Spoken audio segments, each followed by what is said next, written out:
En fait, on vient tourner autour de l'épingle un des fils qui va former une petite excroissance. Voilà. Bon, j'essaie de vous montrer comme je peux.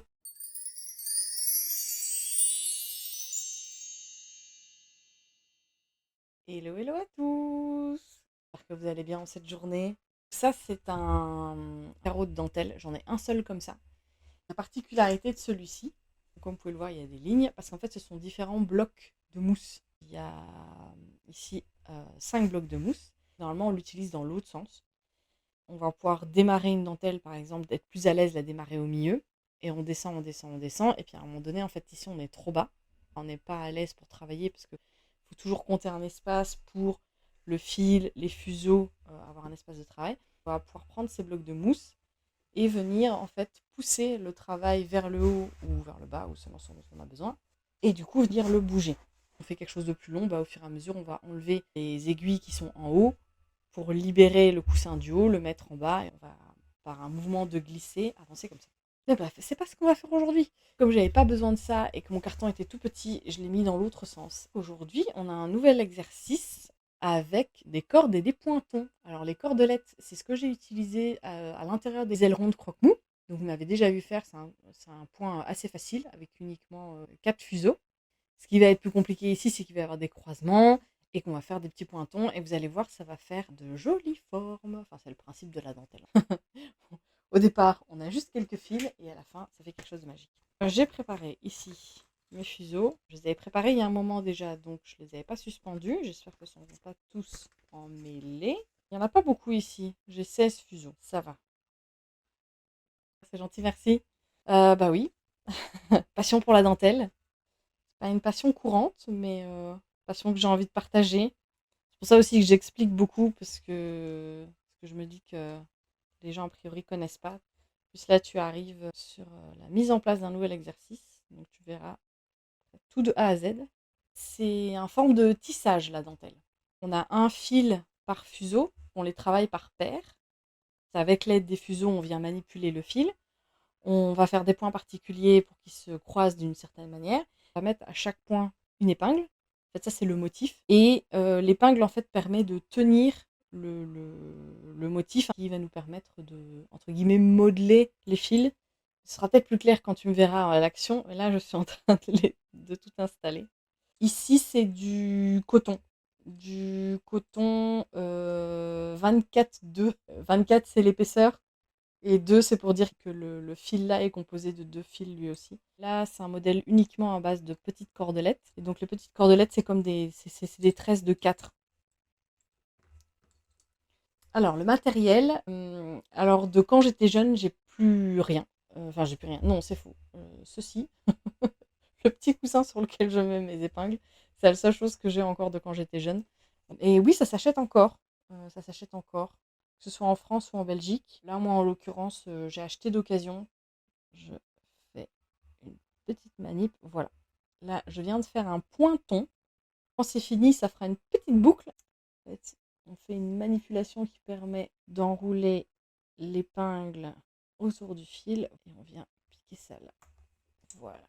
Mais oui, d'occasion, je prêche pour le deuxième main parce que ça permet de redonner vie à des objets et de pas toujours produire nouveau. Parfois, c'est un peu triste parce que il y a un autre carreau que je l'ai acheté à la fille et la dame n'a pas fini l'ouvrage. Donc voilà, je pose pas trop de questions, mais bon, souvent ce sont des vieilles dames qui en font de la dentelle et donc bah tu te dis ok, soit c'est un décès, parfois c'est juste bah voilà une personne qui peut plus en faire, qui a des problèmes de vue. Parfois c'est un peu triste d'occasion.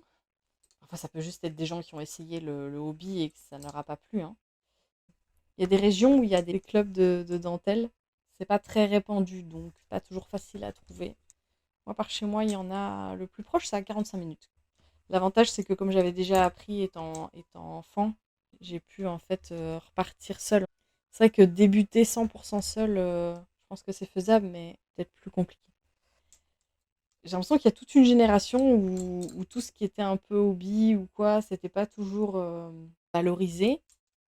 Soit des trucs de ah, c'est pour les gamins, soit c'est des trucs pour les vieux, mais en fait, ça fait du bien et on en a besoin dans notre vie, en fait, d'avoir un hobby, alors que ce soit le jardinage ou le crochet au final.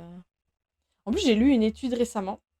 Apparemment, on vit plus longtemps quand on fait ce genre de hobby. On est presque à la moitié du motif déjà. Ça avance pas mal celui-là. C'est compliqué parfois de savoir combien je dois en faire. Je dois arriver jusqu'au point. Je dois pas arriver plus loin, mais un mouvement de plus ou un mouvement de moins, ça rallonge. Ici, le fait de tirer sur les fils, c'est vraiment hyper important parce qu'il n'y a pas énormément d'épingles qui les tiennent et elles sont fort éloignées les unes des autres. Donc si je tire pas bien dessus, ça ne tend pas le travail. Moi, je fais des pointons simples.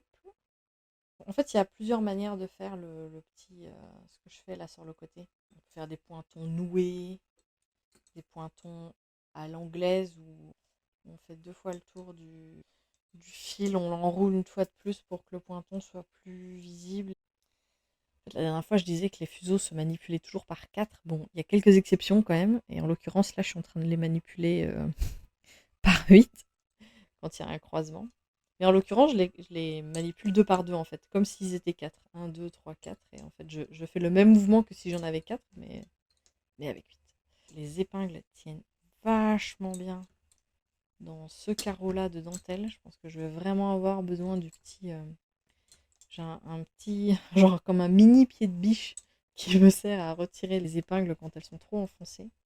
Et je pense que ce sera indispensable ici qu'elles tiennent vraiment bien. Ce carreau-là est plus récent que les autres que j'ai. Et ça se ressent. En fait, les anciens coussins, carreaux de dentelle, enfin, il y a un peu plein de noms. Galettes quand elles sont rondes.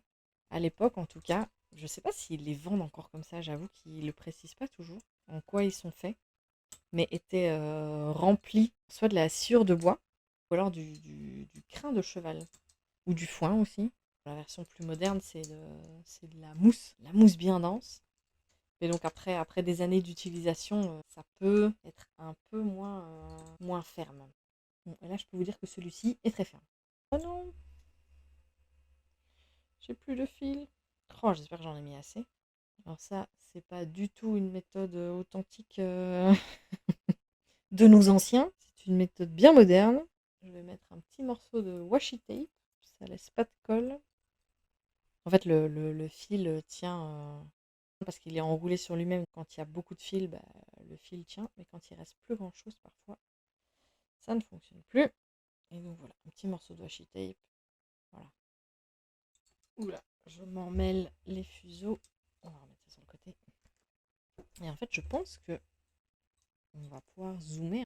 C'est hyper important que quand je fasse les mouvements, chaque fois, je tire bien. En fait, on vient tourner autour de l'épingle un des fils qui va former une petite excroissance qui, du coup, à la fin, une fois l'épingle retirée, sera visible.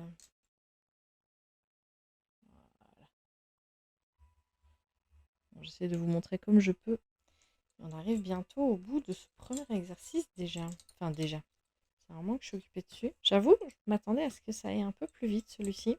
Parce qu'au final, ce ne sont pas des points compliqués. Mais bon, ça prend son temps quand même. Ah, mais par contre, je viens de réaliser que j'ai fait une erreur depuis le début. Pour les pointons, généralement, on prend des aiguilles plus épaisses. Et j'en ai en plus. C'est pas grave. Ça fera des pointons encore plus petits. Je sais pas si je les ai assez tendus ou pas. J'ai l'impression qu'il y a par moment, c'est quand même un petit peu juste. Aïe! Comme ça, on va déjà pouvoir couper cela. Ce sera plus facile. On va fixer ça là. Voilà. Un petit truc que j'ai fait en crochet qui est très pratique et qui me permet d'accrocher tous les fuseaux dessus. C'est comme ça que je les range. On les noue par 4. Et toujours après une épingle pour bloquer le nœud à cet endroit-là. Et voilà. Bon là, comme d'habitude, hein, les finitions là, comme c'est un exercice, je m'applique moins sur les finitions. Voilà l'œuvre finalisée. Là, vous entendez le bruit du petit pied de biche. Voilà, je retire les derniers et je vous montre ça. Et en fait, normalement, voilà, ça c'est l'endroit. On voit vraiment presque chaque fil. Et puis ici, ça c'est les petits pointons. Voilà, Merci, merci à tous et à très vite j'espère. Ciao, ciao.